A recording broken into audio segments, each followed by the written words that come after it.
गल तू मिया रजा। रे सुने थे ना छोड़ा होलिया में ऐसे ना कर तू मजा, यही करे में चल गल तू मिया रजा। छौड़ी छोड़ तू मजाक दोनों गाल रंग दे। अच्छा छौड़ी छोड़ तू मजाक दोनों गाल रंग दे। हाँ। अपन ढोढ़िया के निचवा में खाल रंग दे। अपन ढोढ़िया के निचवा में खाल रंग दे। बड़ी पिटाई मेरे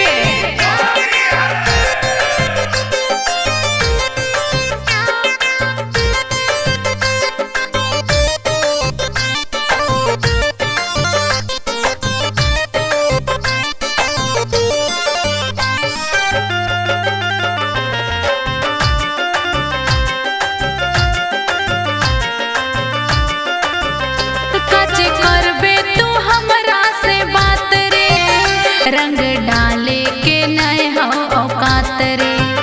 जदी करबे तू ज्यादा बरियारी, हम दे दे बहुलिया में गारी।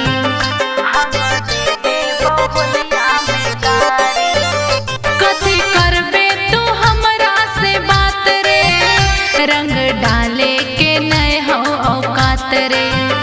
जदी करबे तू हमसे बरियारी, हम दे दे बहुलिया में गारी।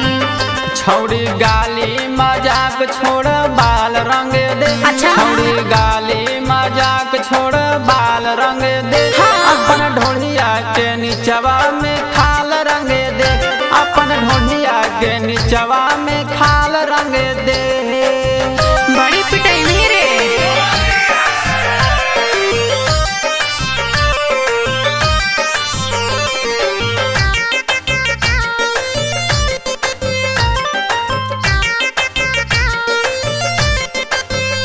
सुन छोटू पंचम राजधानी, काहे करी थे ऐसे मन मानी।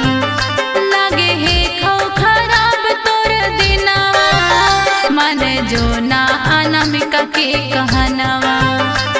रे सुनना न मानबी। सुन छोटू पंचम राजधानी, काहे करी थे ऐसे मन मानी। लगे हे खौ खराब तोर दिनवा, मन जो ना अनामिका के कहनवा। छौड़ी हरियर पियर लाल लाल रंग दे। अच्छा। छौड़ी हरियर पियर लाल लाल रंग दे। हाँ। अपन ढोढ़िया के निचवा में खाल रंग दे। अपन ढोढ़िया के निचवा में खाल रंग दे। छोड़ा होलिया में ऐसे ना कर तू मजा, यही करे में चल गल तू मिया रजा।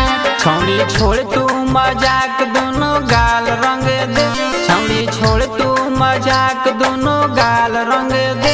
अपन ढोढ़िया के निचवा में खाल रंग दे। अपन ढोढ़िया के निचवा